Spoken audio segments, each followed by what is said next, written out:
बहुत जल्दी कुछ दिनों के अंदर सीबीआई मनीष जी को गिरफ्तार करने वाली है। मैंने तो आपको 3-4 महीने पहले ही बता दिया था। इनके लोगों ने हमें बताया था कि मनीष जी को ये गिरफ्तार करने वाले हैं, जल्दी गिरफ्तार करने वाले हैं। 3-4 महीने पहले बताया था। मैंने प्रेस कॉन्फ्रेंस करके, उसके बाद अपने कई भाषणों में, असेंबली में मैंने कहा था कि ये मनीष को गिरफ्तार करने वाले हैं।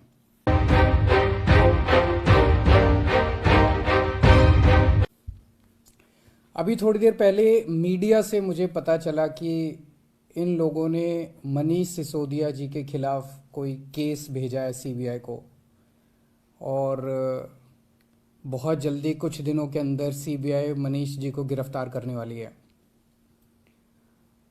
मैंने तो आपको 3-4 महीने पहले ही बता दिया था। इनके लोगों ने हमें बताया था कि मनीष जी को ये गिरफ्तार करने वाले हैं, जल्दी गिरफ्तार करने वाले हैं। 3-4 महीने पहले बताया था। मैंने प्रेस कॉन्फ्रेंस करके, उसके बाद अपने कई भाषणों में, असेंबली में मैंने कहा था कि ये मनीष को गिरफ्तार करने वाले हैं।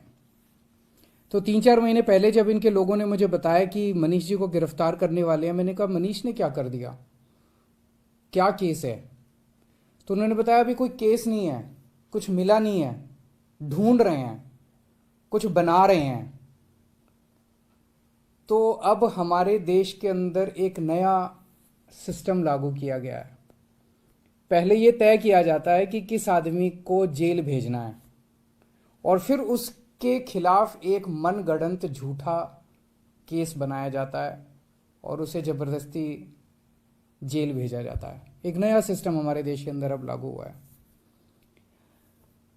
मीडिया से अभी तक जो मुझे पता चला है कि जो जो ये आरोप प्रत्यारोप लगाए जा रहे हैं, मैंने सारा अभी चेक कराया। पूरा का पूरा केस बिल्कुल झूठा है, बिल्कुल झूठा है। उसमें रत्ती भर की भी सच्चाई नहीं है। मैं मनीष सिसोदिया को 22 साल से जानता हूं।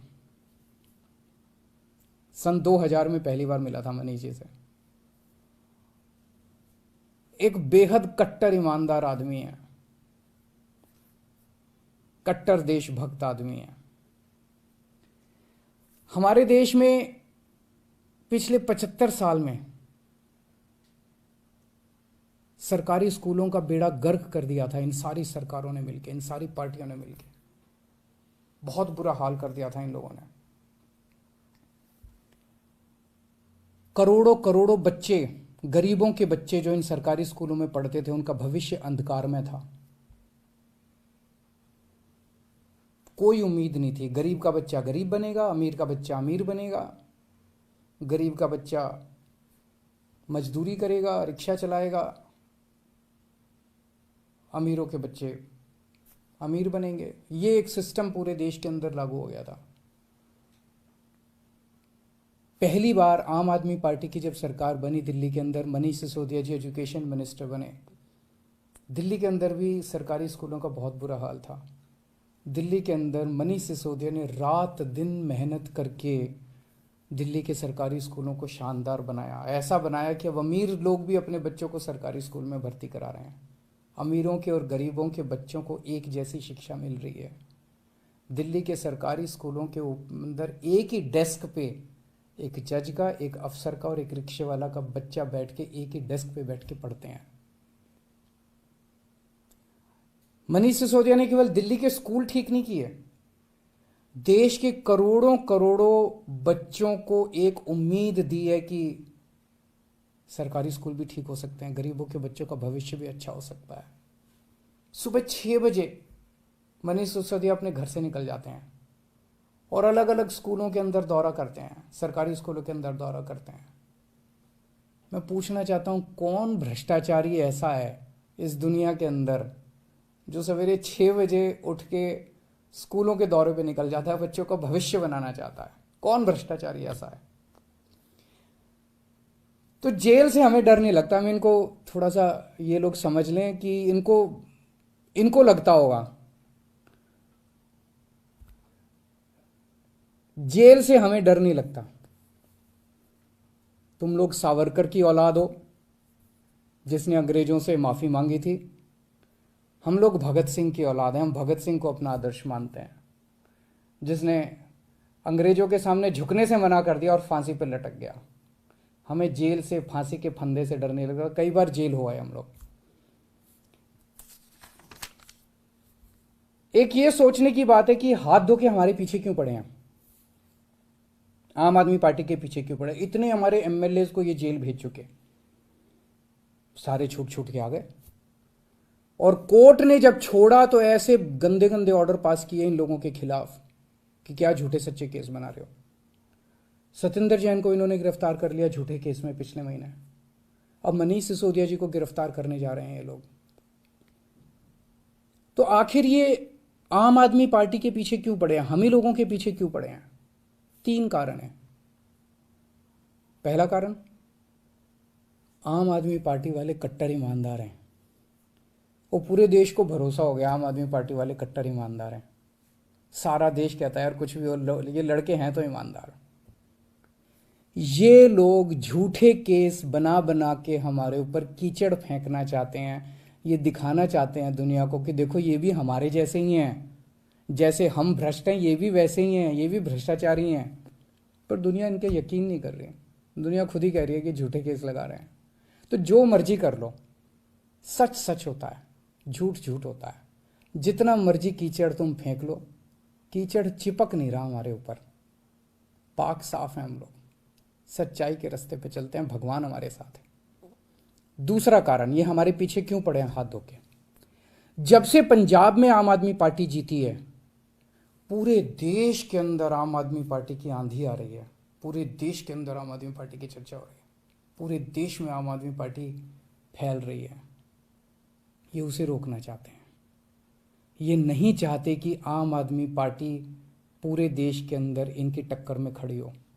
पर मैं इन्हें कहना चाहता हूं तुम जो मर्जी कर लो, आम आदमी पार्टी को पूरे देश में फैलने से कोई नहीं रोक सकता।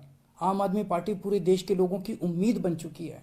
देश के अंदर हर आदमी चाहता है मेरे बच्चे को अच्छी शिक्षा मिले, देश के अंदर हर आदमी चाहता है मेरे परिवार को अच्छा इलाज मिले, देश के अंदर हर आदमी चाहता है हमें 24 घंटे बिजली मिले, अच्छी सड़कें मिले, अच्छा पानी मिले, अच्छी बिजली मिले, फ्री बिजली मिले। सब लोग अच्छी सुविधाएं चाहते हैं। हर आदमी चाहता है देश के अंदर भ्रष्टाचार खत्म हो, हर आदमी चाहता है मेरा देश दुनिया का नंबर 1 देश बने। अब आम आदमी पार्टी से ही उम्मीद है पूरे देश के लोगों को, उसको फैलने से कोई नहीं रोक सकता। एक अंग्रेजी में कहावत है, no one can stop the idea whose time has come. Aam Aadmi party's time has come, India's time has come. Bharat का समय आ चुका, अब कोई नहीं रोक सकता। और तीसरा कारण, ये क्यों हमारे पीछे हाथ धो के पड़े हैं, दिल्ली के कामों को रोकना चाहते हैं। दिल्ली के अंदर जो शानदार काम हो रहे हैं, सिंगापुर की सरकार पूरे दुनिया के मेयर बुलाए उन्होंने, और केजरीवाल को बुलाया कि आके इनको जरा सा सिखाओ कि आप दिल्ली में क्या काम कर रहे हो। इससे बड़ी गर्व की बात क्या हो सकती है। दिल्ली के कामों की पूरी दुनिया में चर्चा हो रही है। ट्रंप साहब की वाइफ आई थी, वो हमारे स्कूल देखने जाती हैं। ये हमारे दिल्ली के कामों को रोकना चाहते हैं।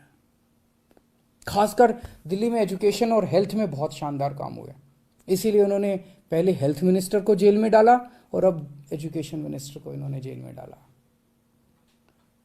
पर मैं दिल्ली के और देश के लोगों को यकीन दिलाना चाहता हूं कि काम नहीं रुकेंगे। इन्होंने सत्येंद्र जैन को 2 महीने से जेल में 2 महीने रख लिया, 3 महीने रख लेंगे, 4 महीने फिर निकल आएंगे, काम फिर चालू हो जाएंगे। मनीष सिसोदिया जी को अब ये जेल भेजेंगे, महीना 2 महीना 3 महीना, कब तक जेल में रखेंगे। तो झूठा केस है, कोर्ट में जाके गिर जाएगा, डांट पड़ेगी इनको, देख लेना। मनीष सिसोदिया जी बाहर निकल आएंगे, काम नहीं रुकेगा। 75 साल में इन पार्टियों ने मिलकर देश को बर्बाद कर दिया। 75 साल में कितने देश हमसे आगे निकल गए। क्यों? हमारे में कोई कमी है, भारत के लोगों में कोई कमी है। सबसे इंटेलिजेंट लोग हैं भारत के लोग। इन पार्टियों ने दगा दिया है, इन्होंने लूटा है, इन पार्टियों ने मिलकर देश को लूटा है। ये अपनी लूट जारी रखना चाहते हैं, लेकिन अब देश खड़ा हो रहा है। दिल्ली से जो ये चिंगारी निकली है ये पूरे देश में फैलेगी और इसे कोई नहीं रोक सकता, बिकॉज इट्स टाइम हैज कम। अब देश खड़ा हो रहा है, देश जाग रहा है, देश ने देख लिया कि हो तो सकता था यार, अगर दिल्ली में हो सकता तो 75 साल में क्यों नहीं हुआ, बाकी देश में क्यों नहीं हुआ। इन पार्टियों ने मिलकर देश को जानबूझ के गरीब रखा। इन पार्टियों ने मिलकर देश को जानबूझ के अनपढ़ रखा। अब नहीं होगा। अब मेरा देश दुनिया का नंबर 1 देश बन के रहेगा। तुम जितने मनीष सिसोदिया को जेल में डाल लो, जितने सत्येंद्र जैन को, अरविंद केजरीवाल को भी डाल लो, सूली पे चढ़ा दो। खूब अरविंद केजरीवाल निकलेंगे, खूब मनीष सिसोदिया निकलेंगे। अब तो देश आगे बढ़ेगा। नमस्कार।